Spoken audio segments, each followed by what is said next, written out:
അതിരപ്പള്ളിയിലെ silver Storm പാർക്കിൽ sky Storm cable കാറുകളുടെ പ്രവർത്തനം ആരംഭിച്ചു. മുഖ്യമന്ത്രി വി ഡി സതീശൻ ഉദ്ഘാടനം നിർവഹിച്ചു. ഇതോടൊപ്പം പ്രവർത്തനം ആരംഭിച്ച ജംഗിൾ സ്റ്റോം ഫോറസ്റ്റ് വില്ലേജിന്റെ ഉദ്ഘാടനം വ്യവസായ വകുപ്പ് മന്ത്രി പി കെ കുഞ്ഞാലിക്കുട്ടി നിർവഹിച്ചു.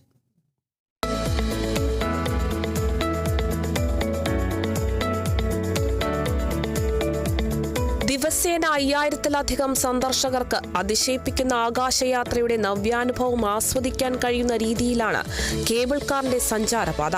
സ്വിറ്റ്സർലൻഡ്, സിംഗപ്പൂർ എന്നിവിടങ്ങളിലെ കേബിൾ കാറുകളുടെ സാങ്കേതിക വിദ്യയേക്കാൾ മേന്മയേറിയ കേബിൾ കാറുകളുടെ വിസ്മയമാണ് സ്കൈ സ്റ്റോം കാഴ്ചവെക്കുന്നത്. പദ്ധതി മുഖ്യമന്ത്രി വി ഡി സതീശൻ ഉദ്ഘാടനം ചെയ്തു. കേരളത്തിന്റെ വികസനം സമ്പൂർണ്ണമാകണമെങ്കിൽ സ്വകാര്യ സംരംഭങ്ങളും വലിയ പ്രൊജക്ടുകളും യാഥാർത്ഥ്യമാക്കാൻ കഴിയണമെന്ന് മുഖ്യമന്ത്രി പറഞ്ഞു.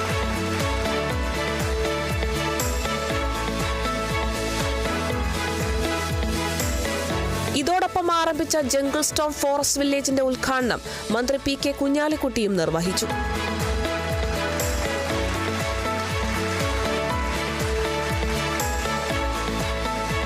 ടൂറിസം ഡെസ്റ്റിനേഷനാക്കി കേരളത്തെ മാറ്റുന്നതിന്റെ ഭാഗമായി രാജ്യാന്തര museum, film city, Kozhikode MT Vasudevan നായരുടെ പേരിൽ രാജ്യാന്തര നിലവാരമുള്ള കൾച്ചറൽ പാർക്ക് തുടങ്ങിയ വൈവിധ്യമാർന്ന പദ്ധതികൾ നടപ്പിലാക്കാനും സർക്കാർ പദ്ധതികൾ പ്രഖ്യാപിച്ചിട്ടുണ്ട്.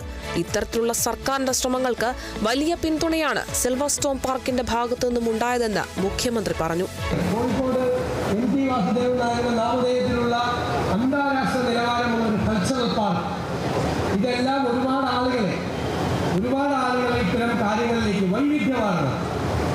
ഒന്ന് കണ്ടു കഴിഞ്ഞാൽ അതിൽ നിന്ന് വ്യത്യസ്തമായ മറ്റൊന്ന് കാണാൻ ആളുകൾ പോകുന്ന തരത്തിൽ കൂടുതൽ ഒരു വലിയ ടൂറിസം ഡെസ്റ്റിനേഷനാക്കി കേരളത്തെ മാറ്റാനുള്ള സർക്കാരിൻ്റെ ശ്രമങ്ങൾക്ക് ഒരു നല്ല പിന്തുണയാണ് സിൽവർ സ്റ്റോമിന്റെ ഭാഗത്ത് നിന്ന് ഉണ്ടായിരിക്കുന്നത് എന്ന് ഞാൻ പ്രത്യേകമായി മെൻഷൻ ചെയ്യാൻ ആഗ്രഹിക്കുന്നു.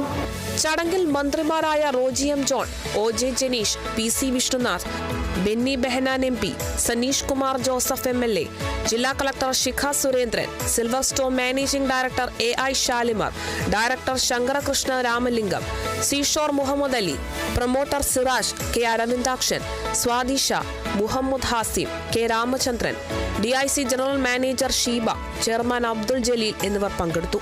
Kerala vision news, Thrissur.